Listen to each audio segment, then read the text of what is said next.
Past to present میں خوش آمدید۔ یہاں ہم آپ کے لیے لازوال کتابیں اور نظریات آسان زبان میں لاتے ہیں۔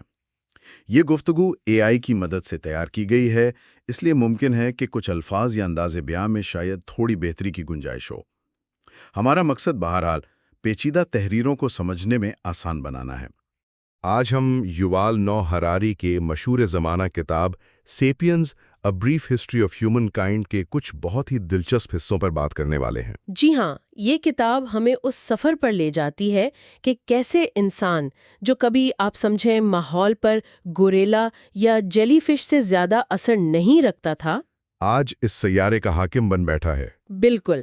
ہراری کہانی شروع کرتے ہیں کائنات کی ابتدا سے، بگ بینگ، فزکس، کیمسٹری، پھر زندگی کا ارتقاء یعنی بائیولوجی، لیکن ان کا اصل فوکس ہومو سیپینز یعنی ہم ہے۔ وہ کھوج لگاتی ہیں کہ آخر ایک غیر اہم جانور سے ہم آج کی یہ بااختیار نو کیسے بن گئے۔ تو آج ہمارا مقصد ہے ہراری کے پیش کردہ ان انقلابات اور اہم موڑوں کو سمجھنا جو ان اقتباسات میں نظر آتے ہیں۔ مطلب کیسے ہم جو کبھی افریقہ کے کسی کونے میں بس اپنی بقا کی جنگ لڑ رہے تھے، ہاں، آج ایٹم بم بنانے، جینز بدلنے اور چاند تک پہنچنے کے قابل ہو گئے۔ چلیں شروع کرتے ہیں یہ دلچسپ کھوج۔ تو ہراری بات یہاں سے شروع کرتے ہیں کہ ہمارے جو پراگیتہاسک آباؤں اجداد تھے، مطلب تاریخ لکھے جانے سے پہلے والے انسان، وہ حیاتیاتی طور پر کوئی خاص اہم نہیں تھے۔ جی، وہ حیاتیاتی درجہ بندی بھی سمجھاتی ہیں، سپیشیز یعنی نو، جینس یعنی جنس، اور فیملی یعنی خاندان۔ اور ہم یعنی جدید انسان ہومو سیپینز ہیں، یعنی عقل مند انسان۔ مگر اس عقل مندی کی ایک قیمت تھی۔ ہمارا بڑا دماغ جسمانی وزن کا صرف 2-3% ہے، لیکن توانائی کتنی لیتا ہے؟ بہت زیادہ سنا ہے۔ 25% آرام کی حالت میں بھی جسم کی کل توانائی کا چوتھا حصہ۔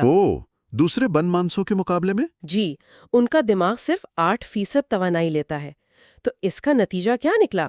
ہمارے پٹھے کمزور ہو گئے اور خوراک کی تلاش میں زیادہ وقت لگنے لگا۔ اچھا۔ پھر سیدھا چلنے کے اپنے مسئلے تھے، کمر درد، گردن میں اکڑن، یہ آج بھی ہم بھگت رہے ہیں۔ بالکل۔ اور خاص طور پر خواتین کے لیے کولہوں کا تنگ ہونا، اس سے بچے کی پیدائش مشکل اور خطرناک ہو گئی۔ انسانی بچے اسی لیے زیادہ بے بس پیدا ہوتے ہیں۔ تو یہ تو واقعی ایک سودا تھا۔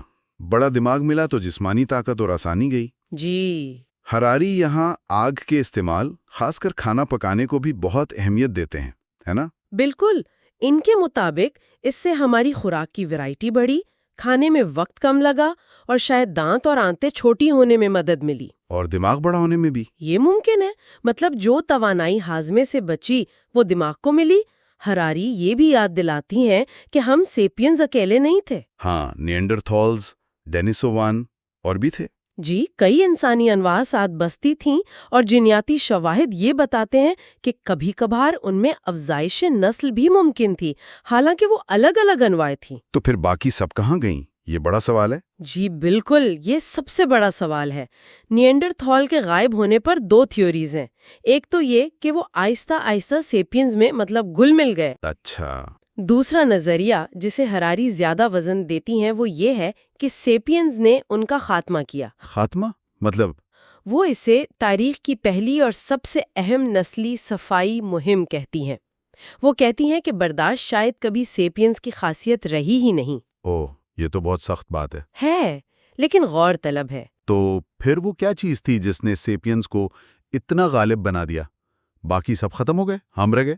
ہراری کے مطابق اصل جو ٹرننگ پوائنٹ تھا وہ تقریباً 70,000 سال پہلے آیا، علمی انقلاب یا کوگنیٹو ریولوشن۔ علمی انقلاب؟ اس میں کیا ہوا؟ اس انقلاب نے ہمیں ایک خاص قسم کی زبان دی، ایسی زبان جو صرف موجود چیزوں جیسے شیر آ رہا ہے یا دریا بہہ رہا ہے کے بارے میں نہیں، بلکہ غیر موجود چیزوں کے بارے میں بات کرنے کی صلاحیت دی۔ افسانے، دیوتا، قومیں، پیسہ، کمپنیاں، انسانی حقوق۔ اچھا، یعنی یہ کہنا کہ شیر آ رہا ہے کہ بجائے یہ کہنا کہ شیر ہمارے قبیلے کا محافظ دیوتا ہے۔ بالکل، کیا خوب مثال دیا آپ نے۔ جانور خطرے سے آگاہ کر سکتا ہے، لیکن صرف سیپینز ایسی کہانیاں بنا سکتے ہیں جو حقیقت میں نہیں ہیں۔ تو زبان کیوں بنی؟ صرف معلومات دینے کے لیے؟ وہ ایک نظریہ ہے، لیکن ہراری ایک اور دلچسپ تھیری پیش کرتی ہیں، گپ شپ کا نظریہ، گاسپ تھیوری۔ گپ شپ یعنی چگلیاں؟ ایک طرح سے، مطلب زبان اس لیے بنی تاکہ ہم ایک دوسرے کے بارے میں بات کر سکیں، کون کیسا ہے، کس پر بھروسہ کریں، کس سے بچ کے رہیں، کس کا کس کے ساتھ کیا چل رہا ہے۔ اچھا۔ یہ سماجی معلومات چھوٹے گروہوں کو جوڑے رکھنے کے لیے بہت اہم تھیں۔ لیکن سینکڑوں یا ہزاروں لوگ کیسے مل کر کام کر سکتے ہیں؟ گپ شپ سے تو یہ ممکن نہیں۔ یہیں پر آتی ہے افسانوں کی طاقت۔ ماہرین کہتے ہیں کہ انسان تقریباً 150 لوگوں تک کے گروہ میں ذاتی جان پہچان کی بنیاد پر تعاون کر سکتا ہے۔ اس سے زیادہ کے لیے؟ اس سے بڑے پیمانے پر تعاون کے لیے آپ کو مشترکہ کہانیوں، مشترکہ عقائد، مشترکہ افسانوں کی ضرورت پڑتی ہے۔ اچھا۔ چمپینزی ہزاروں کی تعداد میں مل کر کام نہیں کر سکتے، لیکن ہم انسان، ہم اپنی بنائی ہوئی کہانیوں جیسے قوم پرستی یا مذہب کی بنیاد پر لاکھوں کروڑوں اجنبیوں کے ساتھ مل کر کام کر سکتے ہیں۔ ہراری نے خیالی حقیقتیں یا امیجنڈ ریالٹیز کہتے ہیں، وہ مثال دیتے ہیں پیجو کار کمپنی کی۔ جی۔ کیا پیجو کوئی ٹھوس چیز ہے؟ مطلب کوئی درخت یا پہاڑ جیسی؟ نہیں نا؟ نہیں، بالکل نہیں۔ یہ تو ایک قانونی افسانہ ہے جس پر لاکھوں لوگ یقین کرتے ہیں۔ اسی یقین کی وجہ سے وہ کمپنی چلتی ہے، لوگ نوکری کرتے ہیں، گاڑیاں خریدتے ہیں۔ بالکل اسی طرح خدا، قومیں، پیسہ، انسانی حقوق، قوانین، یہ سب کیا ہیں؟ یہ مشترکہ تصورات ہیں جو بس ہماری اجتماعی سوچ میں بستے ہیں۔ تو گویا ہم دو حقیقتوں میں جی رہے ہیں، ایک ٹھوس، اصلی، مقصدی حقیقت جیسے دریا، درخت، اور دوسری طرف یہ خیالی حقیقتیں، پیسہ، کمپنیاں، ریاستیں۔ اور ہراری کہتے ہیں کہ وقت کے ساتھ ساتھ یہ خیالی حقیقتیں زیادہ طاقتور ہو گئی ہیں۔ جی، اتنی طاقتور کہ اب وہ مقصدی حقیقت پر اثر ڈال رہی ہیں۔ آج جنگل کیوں کٹ رہے ہیں؟ دریا آلودہ کیوں ہو رہے ہیں؟ اکثر پیسے یا قومی مفادات جیسی خیالی حقیقتوں کی وجہ سے۔ اور ان خیالی حقیقتوں کی وجہ سے ہم بہت تیزی سے بدل بھی سکتے ہیں۔ جینیات تو اتنی جلدی نہیں بدلتی۔ بالکل، جینیاتی ارتقاء میں ہزاروں سال لگتے ہیں، لیکن ہم اپنی کہانیاں بدل کر، قانون بدل کر، معاشرہ چند سالوں میں بدل سکتے ہیں۔ فرانسیسی انقلاب دیکھ لیں۔ یا کیتھولک پادریوں کا شادی نہ کرنا، حیاتیاتی طور پہ تو یہ عجیب ہے۔ جی، لیکن ایک مذہبی کہانی کی بنیاد پر یہ ممکن ہے۔ ہراری اسے افسانوی گوند کہتی ہیں، وہ گوند جو ہمیں جوڑتی ہے۔ علمی انقلاب کے بعد ہزاروں سال تک تو ہمارے آباء و اجداد شکاری جمع کرنے والے ہی رہے۔ ان کی زندگی کیسی تھی، تصور کرنا بھی مشکل ہے۔ ہراری یہ مانتی ہیں کہ اسے دوبارہ بنانا بہت مشکل ہے۔ کیوں؟ کیونکہ ان کی زیادہ تر چیزیں جیسے لکڑی، چمڑا، پودے، وہ تو وقت کے ساتھ ختم ہو گئیں۔ تو ہمیں ملتا کیا ہے؟ پتھر کے اوزار؟ جی، زیادہ تر پتھر کے اوزار، کچھ ہڈیاں، کبھی کبھار غاروں میں تصویریں۔ ایک نظریہ ہے اصل متومل معاشرہ کا۔ اچھا، یعنی وہ امیر تھے؟ امیر پیسوں والے نہیں، مطلب ان کی زندگی شاید آج کے مقابلے میں کچھ پہلوؤں سے بہتر تھی۔ خوراک زیادہ متنوع تھی، کام کے گھنٹے شاید کم تھے، اور بیماریاں بھی کم؟ جی، کیونکہ وہ چھوٹے خانہ بدوش گروہوں میں رہتے تھے تو وبائی امراض کم پھیلتے تھے۔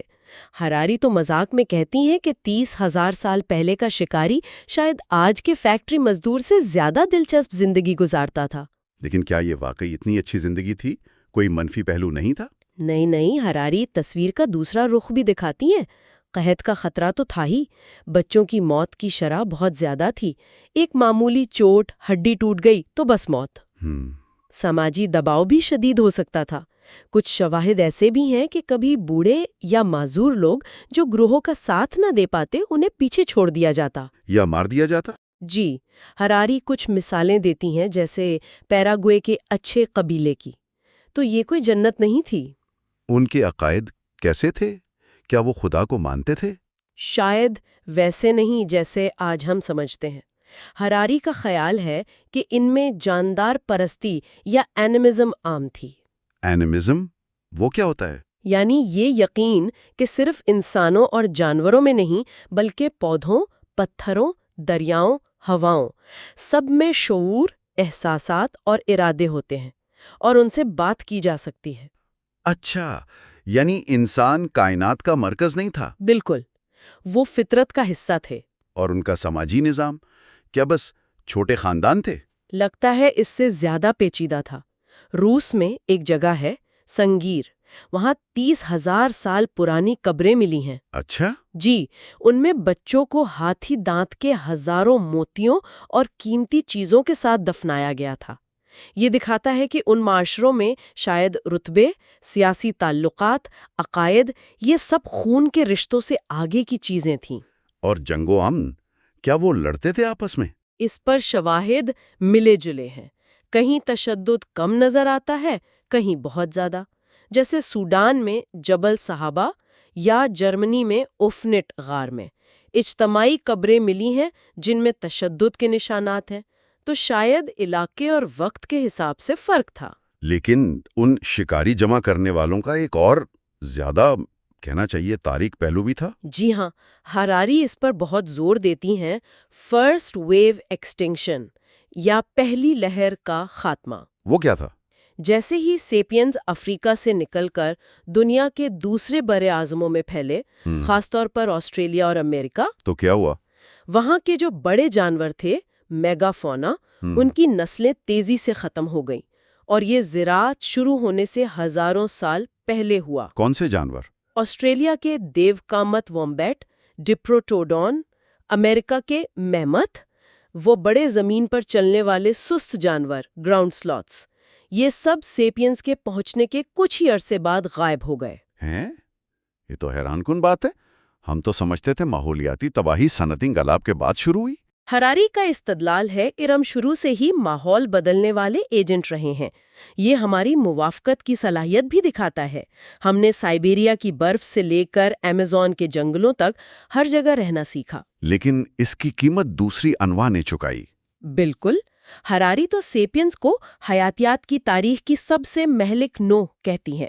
اس کے بعد انسانی تاریخ کا ایک اور بڑا موڑ آیا، زرعی انقلاب، تقریباً 10-12 ہزار سال پہلے۔ جی، جب انسانوں نے کچھ خاص پودوں جیسے گندم، چاول، مکئی اور جانوروں جیسے بھیڑ، بکری، گائے، ان کو پالنا اور ان کی زندگیوں کو ایک طرح سے کنٹرول کرنا شروع کر دیا۔ یہ کہاں شروع ہوا؟ یہ تبدیلی مشرق وسطیٰ کی زرخیز ہلال فرٹائل کریسنٹ میں شروع ہوئی اور پھر دنیا کے دوسرے حصوں میں بھی آزادانہ طور پر ہوئی۔ اور حیرت کی بات، آج بھی ہماری 90% سے زیادہ کیلوریز انہی پودوں سے آتی ہیں جنہیں ہزاروں سال پہلے کاشت کیا گیا تھا۔ عام طور پر تو اسے انسانی ترقی کا عظیم قدم سمجھا جاتا ہے، تہذیب کی بنیاد، لیکن ہراری کا نظریہ یہاں بھی بہت الگ ہے۔ بالکل الگ۔ وہ اسے تاریخ کا سب سے بڑا دھوکہ، ہسٹریز بگیسٹ فراڈ کہتی ہیں۔ دھوکہ؟ کیوں؟ ان کی دلیل یہ ہے کہ اوسط انسان کے لیے زرعی انقلاب نے زندگی بہتر نہیں کی، شاید بدتر بنا دی۔ کسانوں کو شکاریوں سے زیادہ سخت اور لمبا کام کرنا پڑتا تھا۔ خوراک بہتر نہیں ہوئی؟ نہیں، کم متنوع اور کم غذائیت بخش ہو گئی، زیادہ تر اناج۔ پھر مستقل بستیوں کی وجہ سے بیماریاں زیادہ پھیلیں، صفائی کے مسئلے اور قحط کا خطرہ۔ جی، کیونکہ آپ صرف چند فصلوں پر انحصار کر رہے ہیں، فصل خراب تو قحط۔ تو پھر انسانوں نے یہ راستہ کیوں چنا؟ ہراری اسے عیش و آرام کا جال، لگژری ٹریپ کہتی ہیں۔ شاید ہر نسل نے سوچا کہ تھوڑی زیادہ محنت سے کھیتی باڑی کر کے زندگی آسان ہو جائے گی، خوراک محفوظ ہوگی۔ شروع میں شاید ہوا بھی ہو، شاید، لیکن اس کے نتیجے میں آبادی بڑھ گئی، اب زیادہ پیٹ بھرنے تھے، واپس شکاری زندگی کی طرف جانا ناممکن ہو گیا۔ اتنی بڑی آبادی کو جنگل کیسے پالتا؟ تو ہر سہولت اپنے ساتھ نئی ذمہ داری لے آئی۔ بالکل، ہر نئی چیز جو وقتی طور پر آسانی لاتی نظر آئی، لمبے عرصے میں زیادہ مسئلے، زیادہ محنت، زیادہ انحصار لے کر آئی۔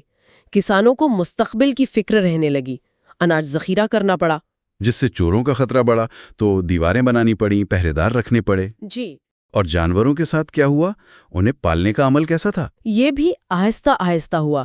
شاید پہلے صرف منتخب شکار کیا ہو، پھر ریوڑ کو دوسرے شکاریوں سے بچایا ہو، پھر انہیں ایک جگہ بند کیا ہو، اور آخر میں نسل کشی کنٹرول کی۔ جی، جو جانور زیادہ دودھ یا گوشت دیتے تھے، زیادہ فرمانبردار تھے، انہیں افزائش کا موقع دیا۔ جو زیادہ جنگلی یا کمزور تھے، انہیں ختم کر دیا۔ نتیجہ، آج کی گائیں، بھیڑیں، مرغیاں اپنے جنگلی آبا و اجداد سے بہت مختلف ہیں۔ زیادہ موٹی، زیادہ فرمانبردار، کم ذہین، شاید کم متجسس بھی۔ تو جانوروں کے لیے یہ انقلاب کیسا رہا؟ ارتقائی طور پر تو کامیاب رہے۔ ہاں، ان کی تعداد اربوں میں ہو گئی، لیکن ہراری کہتی ہیں کہ زیادہ تر پالتو جانوروں کے لیے یہ ایک خوفناک تباہی تھی۔ انفرادی جانور کی زندگی اکثر قید، تکلیف اور استحصال سے بھری ہوتی ہے۔ وہ کہتی ہیں کہ ایک جنگلی گینڈا شاید فیکٹری فارم کے بچھڑے سے زیادہ مطمئن ہے۔ جی، وہ مثال دیتی ہیں، اور جانوروں کو قابو کرنے کے طریقے بھی اکثر ظالمانہ تھے۔ پنجرے، لگام، کوڑے، خسی کرنا۔ آبادی میں اضافے اور بستیوں نے پھر بڑے معاشروں کو جنم دیا۔ جی ہاں، شکاریوں کی آبادی شاید 50 سے 80 لاکھ تھی۔ پہلی صدی عیسوی تک کسانوں کی آبادی 25 کروڑ ہو گئی۔ یہ اضافی آبادی اور اضافی خوراک نے حکمران، پجاری، فوجی، فنکار پیدا کیے جو خود کھیتی نہیں کرتے تھے۔ اس سے شہر بنے، ریاستیں، سلطنتیں۔ بالکل، لیکن پھر وہی سوال، لاکھوں اجنبی کیسے مل کر رہے؟ وہ 150 والی بات۔ یہیں پر خیالی احکامات، امیجنڈ آرڈرز اور تحریر کا کردار آتا ہے۔ چونکہ لاکھوں لوگوں میں ذاتی تعلق ناممکن تھا، تو مشترکہ افسانوں، قانونوں، سماجی ڈھانچوں کی ضرورت پڑی جن پر سب یقین کریں۔ اور یہ احکامات منصفانہ نہیں تھے؟ ہراری کہتی ہیں کبھی نہیں تھے۔ انہوں نے لوگوں کو مصنوعی گروہوں میں بانٹا، آقا، غلام، امیر، غریب، مرد، عورت، اور ایک درجہ بندی بنائی۔ کوئی مثال؟ وہ قدیم بابل کے حمورابی کے قانون کا ذکر کرتی ہیں، جو معاشرے کو 3 طبقوں میں بانٹتا تھا، ہر ایک کے لیے الگ حقوق اور سزائیں۔ یا امریکی اعلان آزادی کہ سب انسان برابر پیدا ہوئے ہیں۔ ہراری کے مطابق حیاتیاتی طور پر تو یہ سچ نہیں، یہ بھی ایک خیالی اصول ہے جس پر معاشرہ چلانے کے لیے یقین کیا جاتا ہے۔ یہ خیالی احکامات نہ صرف معاشرہ چلاتے ہیں بلکہ ہماری خواہشات بھی بناتے ہیں۔ جیسے چھٹیوں پر باہر جانا؟ جی، ہمیں لگتا ہے یہ فطری خواہش ہے، لیکن ہراری کہتی ہیں یہ رومانوی اور صارفیت والے جدید افسانوں کا نتیجہ ہے۔ تو زرع انقلاب نے پیچیدہ معاشرے بنائے لیکن منقسم بھی۔ تاریخ آگے کیسے بڑھی؟ متحد کیسے ہوئے؟ ہراری کے مطابق تاریخ کا ایک بڑا رجحان انسانیت کے بدتدریج یونیفیکیشن کی طرف رہا ہے۔ الگ تھلگ معاشرے جڑتے گئے، بڑے نظاموں کا حصہ بنتے گئے۔ اس میں 3 بڑے عوامل تھے: پیسہ، سلطنتیں اور عالمی مذاہب۔ پیسہ کیسے متحد کرتا ہے؟ یہ تو لالچ اور تقسیم لاتا ہے۔ ہراری کا نقطہ یہ ہے کہ پیسہ باہمی اعتماد کا ایک زبردست نظام ہے۔ یہ بارٹر کی مشکلیں ختم کرتا ہے۔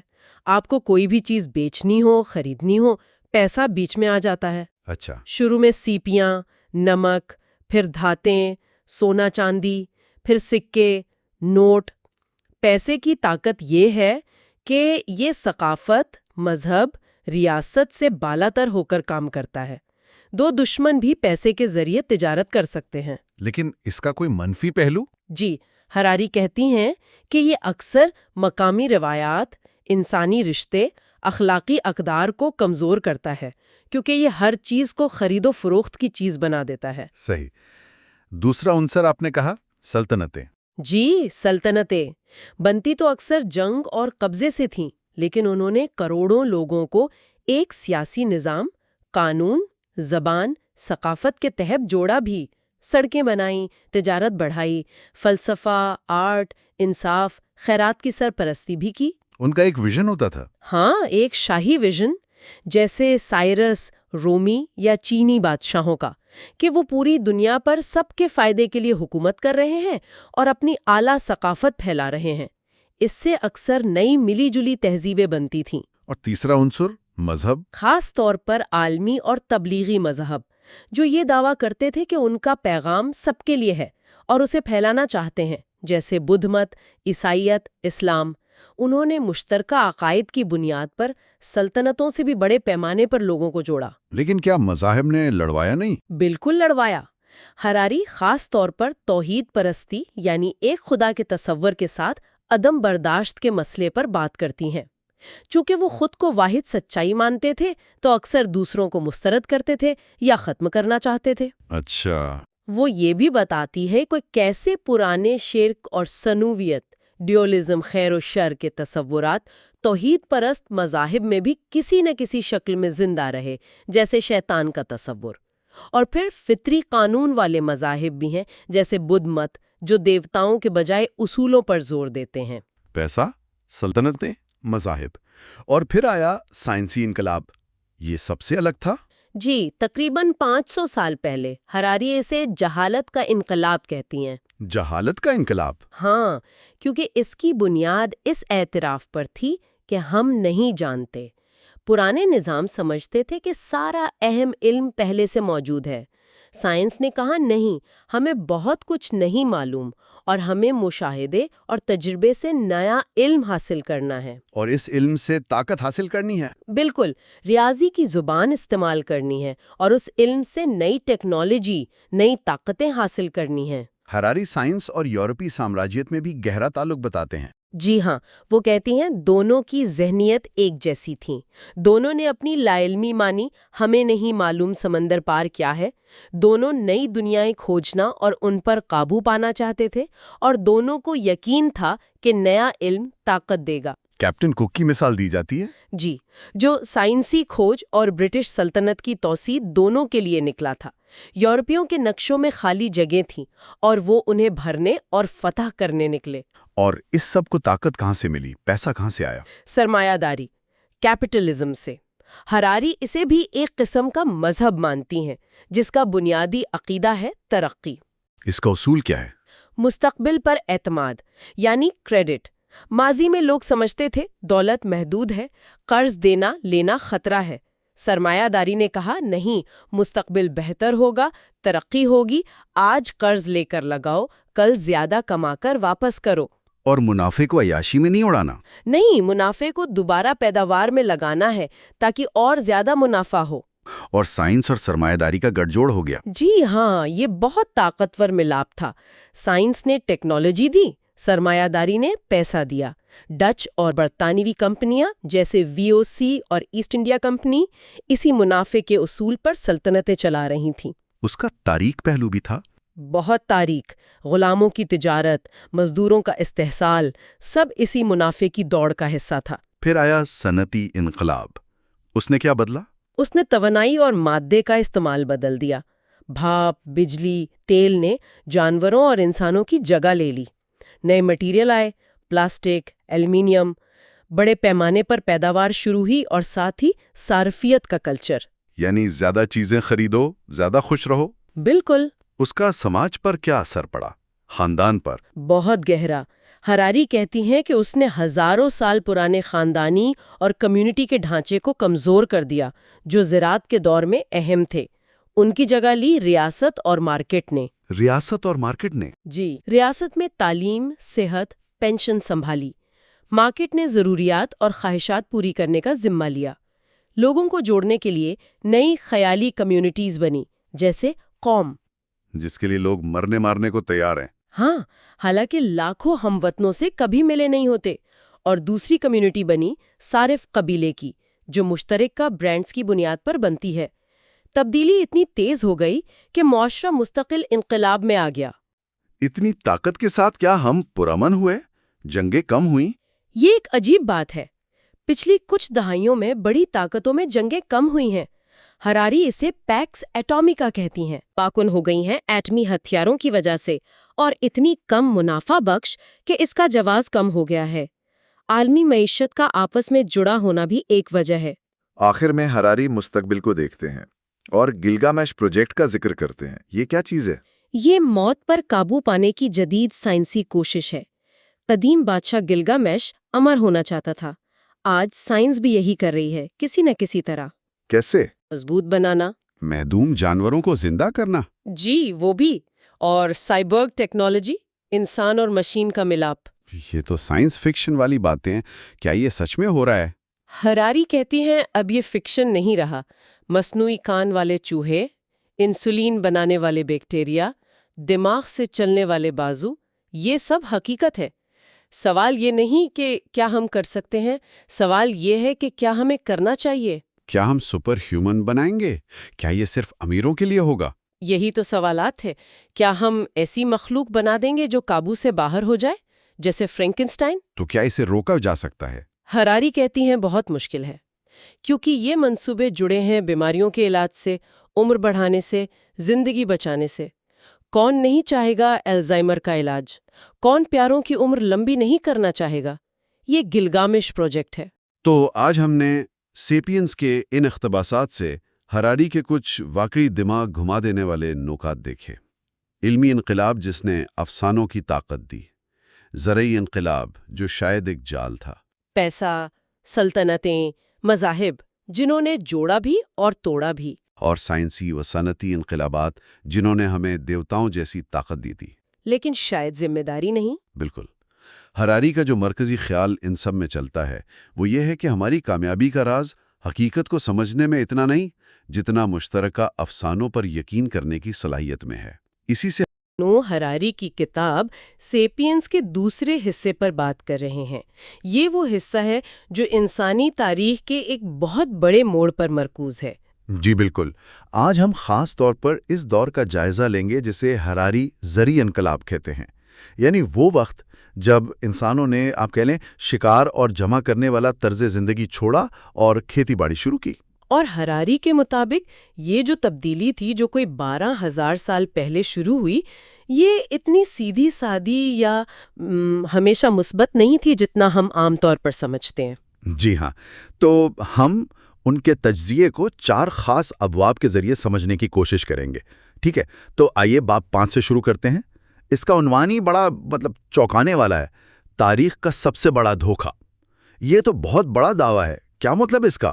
اچھا، دیکھیں ہراری کا جو بنیادی نقطہ ہے نا وہ یہ ہے کہ ٹھیک ہے زراعت سے آبادی تو بہت بڑھ گئی، مطلب انسان بہت زیادہ ہو گئے، جی، لیکن اوسط فرد کی جو زندگی تھی اس کا معیار شاید بہتر نہیں ہوا، کچھ طریقوں سے تو وہ کہتے ہیں خراب ہی ہو گیا۔ تو یہ ایک قسم کا دھوکہ تھا جس میں انسانیت پھنس گئی۔ لیکن یہ تو بالکل الٹ بات ہے جو ہم سنتے آئے ہیں۔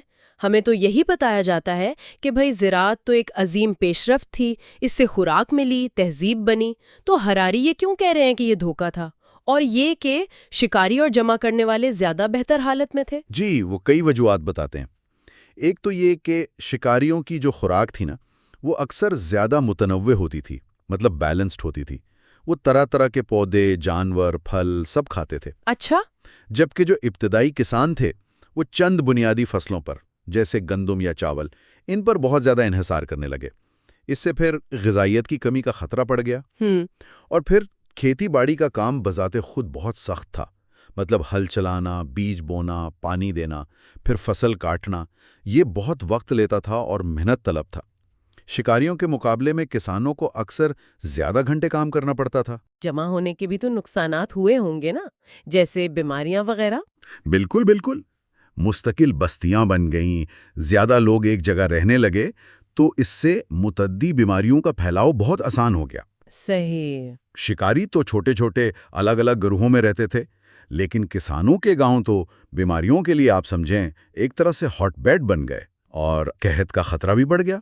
اگر ایک فصل خراب ہو گئی تو پورا معاشرہ بھوک کا شکار ہو سکتا تھا۔ اچھا، اسی لیے ہراری شکاریوں کو اصل خوشحال معاشرے کہتے ہیں۔ ان کی ضرورتیں کم تھیں اور وہ انہیں زیادہ آسانی سے پورا کر لیتے تھے۔ تو پھر سوال یہ ہے کہ اگر زندگی اتنی مشکل ہو گئی تھی تو یہ تبدیلی آئی ہی کیوں؟ یہ جال کیسے کام کرتا تھا؟ کیا لوگوں نے جان بوجھ کر ایک مشکل زندگی چنی؟ نہیں، ہراری کہتے ہیں کہ یہ ایک بتدریج عمل تھا، مطلب ایک دم سے نہیں ہوا۔ ایسا نہیں ہوا کہ کسی ایک نسل نے فیصلہ کیا کہ چلو آج سے کھیتی باڑی کرتے ہیں۔ اچھا، ہوا شاید یہ کہ کسی گروہ نے تھوڑی بہت گندم اگانا شروع کر دی، شاید مشکل وقت کے لیے۔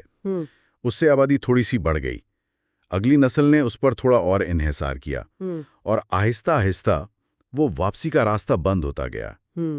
لوگوں نے سوچا ہوگا کہ بھائی زیادہ خوراک ملے گی تو زندگی بہتر ہو جائے گی، لیکن وہ یہ بھول گئے کہ آبادی بھی تو بڑھے گی، اور پھر اس بڑی ہوئی آبادی کو کھلانے کے لیے انہیں اور بھی زیادہ محنت کرنی پڑے گی۔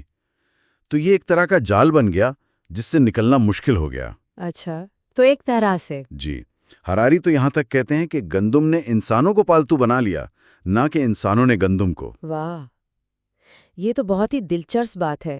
اچھا، اور جانوروں کو پالنے کا کیا معاملہ تھا؟ کیا وہ بھی اس دھوکے کا حصہ تھے؟ ہراری کے مطابق جانوروں کے لیے تو یہ اکثر ایک مکمل تباہی تھی، ٹھیک ہے، انواع کے طور پر، یعنی سپیشیز کے طور پر۔ بھیڑیں، گائیں، مرغیاں یہ بہت کامیاب ہوئیں، ان کی تعداد اربوں میں پہنچ گئی، لیکن ایک انفرادی جانور کی جو زندگی تھی وہ بہت تکلیف دہ ہو گئی۔ انہیں قید میں رکھا گیا، ان کی جو فطری جبلتیں تھیں ان کو دبا دیا گیا، اکثر ان کے اعضاء کاٹے گئے اور آخر میں انہیں ذبح کر دیا گیا۔ ہراری ایک جنگلی گینڈے کی آزاد زندگی کا موازنہ ایک فارم کے جانور کی محدود اور تکلیف دہ زندگی سے کرتے ہیں۔ وہ کہتے ہیں کہ ارتقائی کامیابی انفرادی دکھ کا پیمانہ نہیں ہے۔ صحیح۔ تو باب 5 کا خلاصہ یہ ہوا کہ زرعی انقلاب نے آبادی تو بڑھائی لیکن اوسط انسان اور جانور کی زندگی کو شاید زیادہ مشکل بنا دیا۔ ٹھیک ہے، اب باب 6 اہراموں کی تعمیر۔ یہاں ہراری اس بات پر آتے ہیں کہ زراعت میں معاشرتی ڈھانچے کو کیسے بدلا۔ تو لگتا ہے صرف خوراک پیدا کرنے کا طریقہ ہی نہیں بدلا بلکہ ہمارے سوچنے کا انداز بھی بدل گیا۔ بالکل، ایک بہت اہم تبدیلی آئی وقت کے تصور میں۔ شکاری جو تھے وہ زیادہ تر حال میں جیتے تھے، وہ مستقبل کی بہت زیادہ پلاننگ نہیں کرتے تھے، لیکن کسانوں کے لیے مستقبل بہت اہم ہو گیا۔ انہیں موسموں کا حساب رکھنا تھا، اگلے سال کی فصل کے لیے بیج بچانے تھے، خشک سالی یا سیلاب جیسی آفتوں کے لیے تیار رہنا تھا۔ یہ جو مستقبل کی فکر تھی نا، ہراری کے مطابق اسی نے بڑے پیمانے پر تعاون اور پیچیدہ سیاسی نظاموں کی بنیاد رکھی۔ اور اس کا تعلق اضافی خوراک سے بھی ہے نا؟ مطلب کسان اپنی ضرورت سے زیادہ اگانے لگے تھے۔ جی ہاں، زراعت نے پہلی بار ایسا ممکن کیا کہ خوراک کا ذخیرہ کیا جا سکے، لیکن یہ جو اضافی خوراک تھی یہ صرف کسانوں کے کام نہیں آئی۔ اچھا، تو پھر؟ اس نے ایک نئے طبقے کو جنم دیا۔ حکمران، پجاری، فوجی، منتظمین، یہ وہ لوگ تھے جو خود کھیتی باڑی نہیں کرتے تھے بلکہ کسانوں کی پیدا کردہ اضافی خوراک پر زندہ رہتے تھے اور معاشرے کو چلاتے تھے۔ اچھا، یہی وہ لوگ تھے جنہوں نے آپ کہہ لیں اہرام مصر جیسی بڑی بڑی یادگاریں بنوائیں، کسانوں کی محنت اور ان کی اضافی پیداوار کی وجہ سے۔ روح میں رہنے کے عادی تھے۔ جی، یہیں پر ہراری اپنا ایک بہت ہی اہم تصور لاتے ہیں، تصوراتی نظام یا امیجنڈ آرڈرز۔ وہ کہتے ہیں کہ ہم انسانوں میں لاکھوں اجنبیوں کے ساتھ مل کر کام کرنے کی کوئی فطری صلاحیت نہیں ہے۔ اچھا، یہ صلاحیت آتی ہے مشترکہ کہانیوں، عقائد اور افسانوں پر یقین کرنے سے۔ یہ کہانیاں خداؤں کے بارے میں ہو سکتی ہیں، مادر وطن کے بارے میں، قانونوں کے بارے میں، انسانی حقوق یا یہاں تک کہ کارپوریشنز جیسے گوگل یا کوئی بھی بڑی کمپنی۔ یعنی یہ چیزیں جیسے قانون یا قوم یہ اصل میں وجود نہیں رکھتی، صرف ہمارے تصور میں ہے، لیکن چونکہ ہم سب ان پر یقین کرتے ہیں اس لیے وہ طاقتور ہو جاتی ہیں۔ یہ تو بڑی دلچسپ بات ہے۔ بالکل بالکل، ہراری 2 مثالیں دیتے ہیں۔ ایک تو حمورابی کا ضابطۂ قانون جو تقریباً 1776 قبل مسیح کا ہے، اور دوسرا امریکی اعلان آزادی 1776 عیسوی کا۔ جی، حمورابی کا ضابطہ معاشرے کو 3 طبقوں میں بانٹتا ہے: اعلیٰ لوگ، عام لوگ اور غلام، اور سب کے لیے الگ الگ قانون ہیں۔ امریکی اعلان آزادی کہتا ہے کہ تمام انسان برابر پیدا ہوئے ہیں۔ ہراری کہتے ہیں کہ حیاتیاتی طور پر نہ تو حمورابی کی درجہ بندی سچ ہے اور نہ ہی امریکی برابری۔ انسان حیاتیاتی طور پر برابر نہیں ہوتے، لیکن یہ دونوں بہت طاقتور تصوراتی نظام ہیں کیونکہ لاکھوں لوگ ان پر یقین کرتے ہیں اور اپنے معاشروں کو ان کی بنیاد پر چلاتے ہیں۔ یہ بین الاذہانی حقیقتیں ہیں، مطلب یہ کسی ایک بندے کے دماغ میں نہیں بلکہ لاکھوں دماغوں کے مشترکہ یقین میں موجود ہوتی ہیں۔ اور یہ تصوراتی نظام صرف معاشرے کو ہی منظم نہیں کرتے بلکہ ہماری ذاتی خواہشات کو بھی بناتے ہیں۔ جی ہاں، ہراری یہ بھی دلیل دیتے ہیں کہ ہماری بہت سی جو گہری خواہشات ہیں وہ بھی انہی مشترکہ کہانیوں کی پیداوار ہیں۔ وہ مثال دیتے ہیں سیاحت کی۔ سیاحت کیسے؟ وہ کہتے ہیں کہ رومانویت جس نے تجربات پر زور دیا اور صارفیت جس نے چیزیں خریدنے کو خوشی کا ذریعہ بنایا، ان دونوں نے مل کر یہ خواہش پیدا کی کہ ہمیں خوشی کے لیے دنیا گھومنی چاہیے۔ یہ خیال بھی ایک طاقتور مشترکہ کہانی ہے۔ اچھا، اور ان تصوراتی نظاموں کو زندہ رکھنے کے لیے مسلسل کوشش کرنی پڑتی ہے، یادگاریں بنانی پڑتی ہیں، رسومات ادا کرنی پڑتی ہیں، تعلیم دینی پڑتی ہے۔ تو بڑے معاشروں کو چلانے کے لیے ان تصوراتی نظاموں کی ضرورت پڑی، لیکن ان بڑی سلطنتوں کو چلانے میں ایک اور مسئلہ بھی تو آیا ہوگا۔ اتنی ساری معلومات، اتنا سارا ڈیٹا، اس کا انتظام کیسے کیا جائے؟ باب 7 یادداشت پر بوجھ اسی پر بات کرتا ہے۔ جی ہاں، بالکل۔ جیسے جیسے معاشرے بڑے اور پیچیدہ ہوتے گئے، حکمرانوں کو بہت زیادہ معلومات یاد رکھنے کی ضرورت پڑی۔